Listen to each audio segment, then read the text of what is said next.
Good day and welcome to the pop culture news here on The Experience. I've got a brief recap of all the latest happenings around the comic and film world, so let's jump in and we will be avoiding politics as best as we can. All right, so during Disney's presentation at Cinemacon this week, the head of Marvel Studios, Kevin Feige, made an appearance on the stage to talk about the upcoming slate of films. In that, we saw the logo for the Fantastic Four, which is the same as we've been seeing, but he showed that off.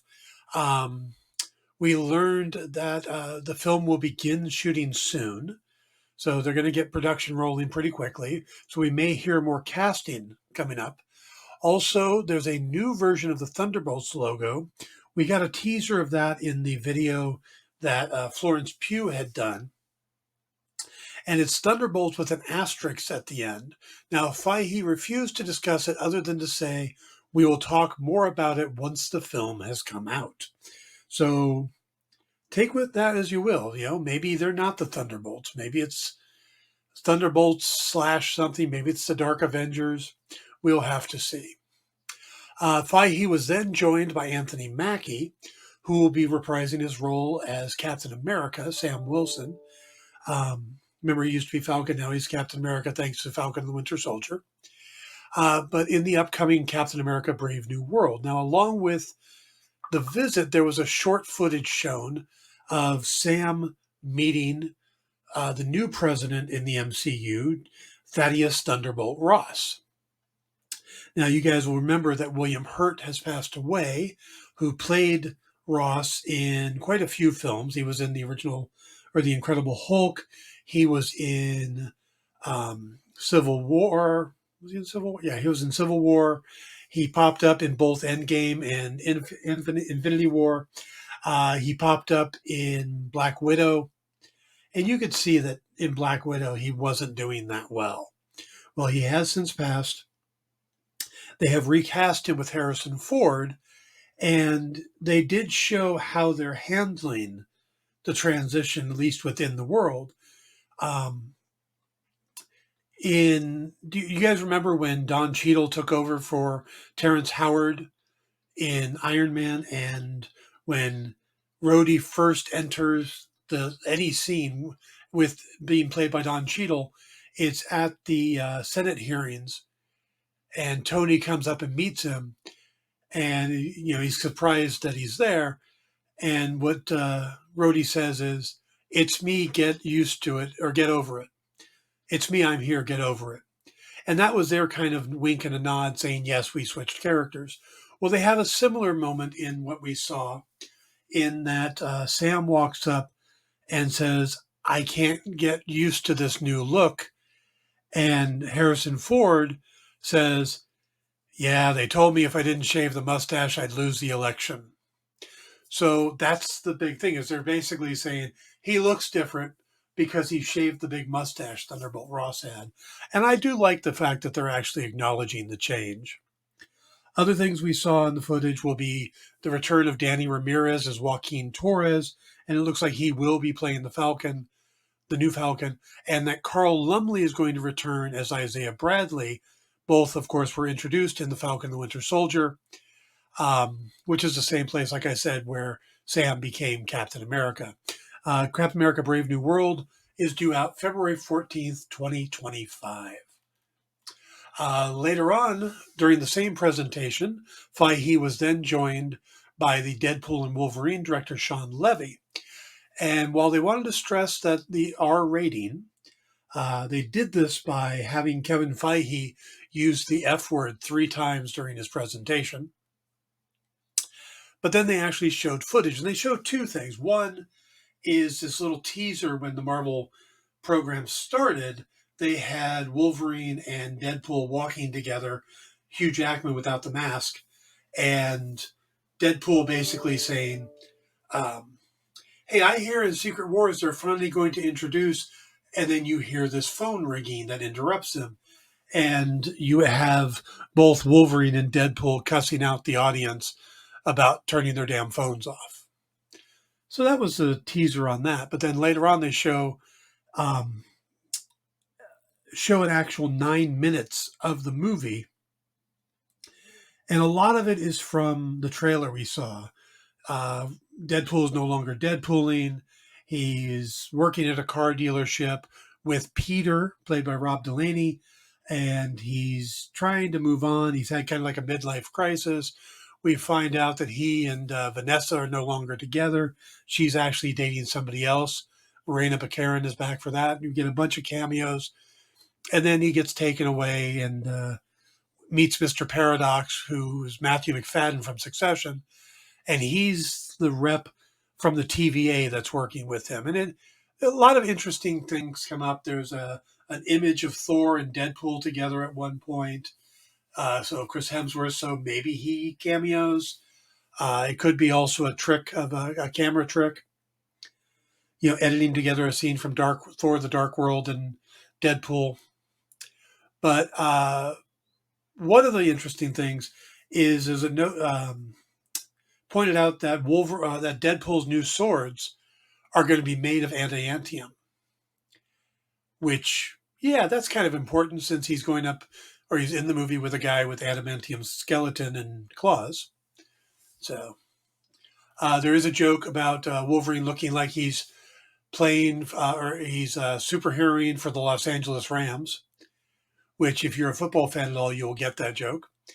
If you're not, just remember they wear blue and yellow. And so Levy says that this is basically his version of a road movie. It'll be due out in July 26th. And he also let it be known that, of course, with all the popcorn buckets that are coming out and people, they've actually had Deadpool design the popcorn bucket. Now they do show one at Cinemacon that's the taxi with Deadpool sitting on top, but they're saying that no, he's designing one that's going to be on the same grotesque level as the Dune Part 2 popcorn bucket. Deadpool's doing that. Not Ryan Reynolds. They're saying Deadpool is doing it. Okay, moving on. Tom Hiddleston appeared on Jimmy Kimmel Live to promote the second season of The Night Manager, which is about to launch. And, of course, Kimmel did what every good host should do, asked Hiddleston if he was going to return to playing Loki. Now, his answer was vague, and he basically said, I don't know. I really don't know. We've reached some sort of narrative conclusion with season 2, which feels satisfying to me. Now, the actor doesn't see Loki as a villain, saying, once upon a time he was making some misguided choices, but he has since made slightly more generous, loving, and heroic choices. And when Jimmy Kimmel pointed out that Hiddleston has been playing the role for 14 years, the actor says that blows his mind and the role completely changed the course of his life. And you've got to really think that maybe Kenneth Branagh had something to do with that, or should get at least a thanks, because Branagh's the one who brought Hiddleston in, the two of them having worked together previously on a Swedish cop show called Wallander. Find that on Netflix. It's pretty good. I've actually seen it. And it has a very young Tom Hiddleston and, of course, Kenneth Branagh as Wallander. All right, moving on. Well, it seems like it's been forever since the season finale of Peacemaker, which aired all the way back on February 17th, 2022. Indicators are that we've been hearing a lot that the show might be picking up. There's been some confusion because James Gunn is working on Superman Legacy. How could he do that at the same time as Peacemaker? Well, Gunn went to social media and posted an image. It's kind of a selfie of himself. It's him taking the picture, but he's taking it in the reflection of Peacemaker's helmet, or the back of Peacemaker's helmet. And it simply reads, Day 1, S2, Season 2. Well, so basically this is the pre-production stages.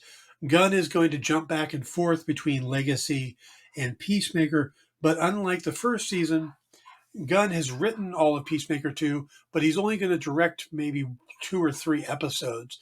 And they have some other directors that Gunn says he's very excited to have on board. So Peacemaker 2 is starting to film, and hopefully we'll get that pretty quickly. I really enjoyed Peacemaker 1, and it's pretty safe to assume that we're going to get a different opening credits. The opening credits were a highlight of season 1, introducing a song that many of us had never heard before.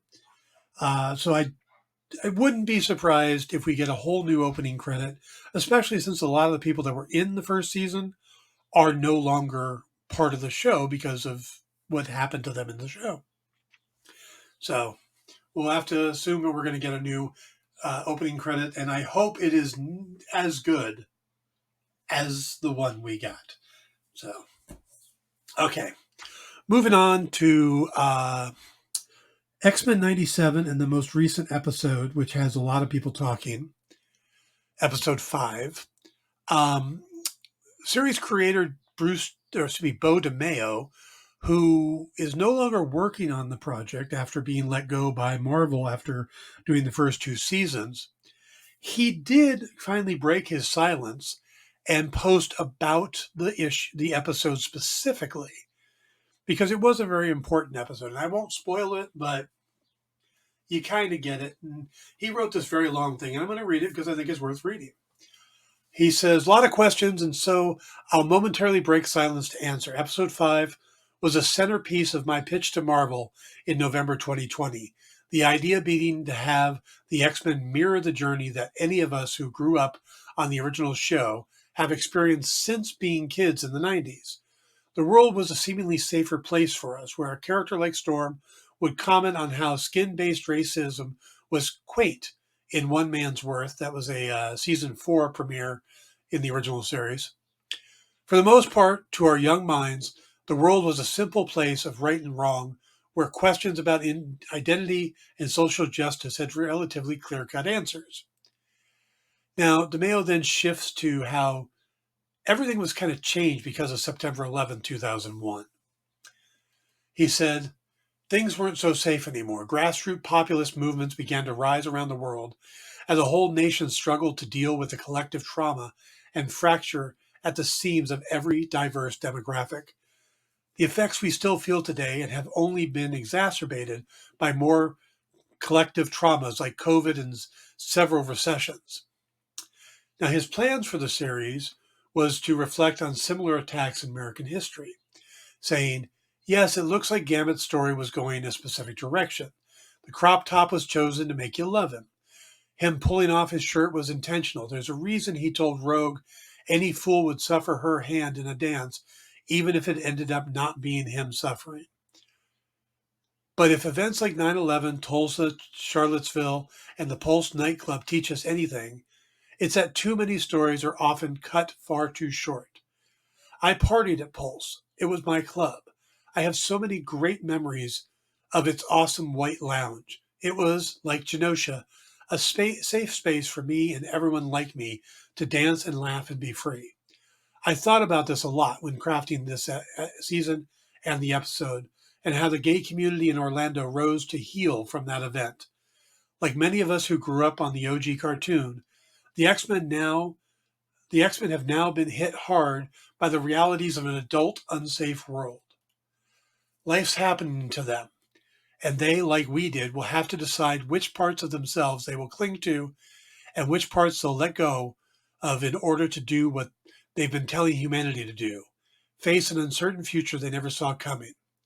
As Trask told Cyclops in the premiere, you have no idea what it's like to be left behind by the future. Now the X-Men do, and like each of us, they'll have to weigh whether this is the time for social justice, or as Magneto preached at his trial, is it time for social healing? Uh, that fascinates me, that Beau DeMayo was that deep and that intent on the story, that that personal of a level. You don't usually get a lot of that, especially in something that's basically a children's cartoon, even though it's not anymore, because it really was pulling together the people that were children in the 90s. But that's a pretty strong statement there. Okay, moving on. This is one of 2 stories I kind of picked up from Rich Johnston over at Bleeding Cool, former cohort of mine. The first one had to do with Mark Millar and how that he's been hinting for some time that he wants to do some more Superman books. And he's been vocal about it. Supposedly DC reached out to him, and they've been talking. But there's a difference in the deal he wants to do. And now Millar is talking about waiting until 2033. And what's so special about 2033 is that's when at least the first year or so of Superman, Action Comics #1, goes into the public domain, and then anyone can make books about him. But it's just the version that first appeared in the early days of Action Comics. You wouldn't be able to write about Jimmy Olsen, Perry White, Krypton, Kryptonite, and he could not fly. You'd have to just make him leap. The first time Superman flew was in the Fleischer cartoons in the 1940s. Jimmy Olsen, Perry White, those were all created for the radio program. There was a head for the Daily Planet, but it wasn't Perry White. So you've got all of that stuff that would have to be off limits just so you could do your own Superman comic, which, again, as Rich points out, may not be such a great idea because you'd also be competing with other people who could suddenly do Superman comics, like Marvel could do one, or Image, or Todd McFarlane, or Robert Kirkman. They could all do their own Superman. So, and of course, they couldn't call it Superman, as DC still owns that trademark, but they could call it something like Metropolis or Into Action or something like that to just do a play on it. But then again, you have to wonder, would people really want to read a Superman story that takes place outside of the DC universe and without all the history and stuff we grew up with? Is it the draw of the character exactly what Joe Shuster and Jerry Siegel put on the page in 1938? Or do people like the character because of the 85 plus years of continuity that made him, made him what he is today? So I get the feeling that people are not going to be racing to do Superman stories when he goes in the public domain, or a year later when Batman goes in the public domain, because I think those characters are so tied to the universes they're in that it would be difficult. I mean, yeah, I could see a one-off, but something like, there are so many parodies and spoofs of it already. What would they really gain? I mean, do you want to do an evil version of Superman? Well, there's Brightburn, or there's The Boys, or there's Hyperion at Marvel, and then there's Gladiator at Marvel, and there's Apollo and Midnighter at Marvel, and I mean it's just down the line. There's so many. There's Captain Marvel. There's Miracle Man. I mean, there's so many clones of Superman. What would be the point of putting out one more when you could name the book Superman? You could call him that inside, but then you'd lose a lot of the things that make Superman unique. So, okay, moving back, we talked about Sean Levy earlier. Well, he did an interview where he talked to Screen Rant about the upcoming Deadpool movie, Deadpool and Wolverine. He said, and yeah, it does feature Ryan Reynolds, but it's not really Deadpool 3. And he explained it. He said, as far as crafting the Deadpool and Wolverine story, I just felt privileged every day because you're talking about two massive movie stars in their most iconic roles. It also gave me an opportunity. It's the third Deadpool movie, but it's not Deadpool 3. It's a different thing that's very much Deadpool and Wolverine. It's not trying to copycat anything from the first two movies. They were awesome. But this is a two-hander character adventure. Now, Levy went on to tease that the movie was going to be gnarly and funny, and ultimately he wanted to build a great time for theaters, at the theater for audiences. So you can see that he's not really trying to do Deadpool 3, which is what the big takeaway from that is. And again, movie will be in theaters July 26th of this year. This is interesting. I saw this earlier. Disney has decided that they're going to do continuous streaming TV channels on Disney Plus. They're going to initiate this, and what that'll basically be are these steamed TV channels like we used to have, or like you get on cable. So if you turn on CNN, you get news the entire day; it doesn't stop. You turn on the cooking channel or the Food Network, you get cooking shows all day long. Well, they're going to do that in the same way like Pluto TV and stuff like that do it, but they're going to be themed based off of the popular stuff on Disney Plus. So you will have a Marvel channel, you will have a Star Wars channel, you'll probably have a Disney animation channel, that type of thing, a Pixar channel. And what it'll do is it'll just continually show Marvel stuff, whether it's Marvel movies, Marvel TV shows. You turn it on and you get Marvel stuff, which I don't know if you're a fan of Marvel and you want to watch something that's been out, you probably go on there and you pick it specifically. But I'm thinking about artists who like to have artists or people when they're working, they like to have the TV on in the background. That would be great. If hey, I feel like Marvel today, you put that on, and whatever comes on, you're getting Marvel. Or you feel like Star Wars that day, you put it on, and you get nothing but Star Wars that day. So I could see that, but also this would be cool for comic book stores, because comic book stores have TVs on and they put stuff on. They usually run movies and whatnot, but they could almost like bars run sports. They could put Star Wars on or Marvel on and leave it on the entire day and not have to worry about changing tapes or changing channels and stuff. So I think that's kind of cool. I'm curious to see what they do with it. So, all right. And then we got one more story. This one also comes from Rich Johnson. And this has to do with comics, DC specifically. But there's been talk lately about DC launching a new line of comics similar to the Ultimate line for Marvel. And you guys know the Ultimate line is blowing up. I mean, bunch of reprints, and it's going very well. And DC has been talking about doing something similar for a while, spearheaded by Scott Snyder.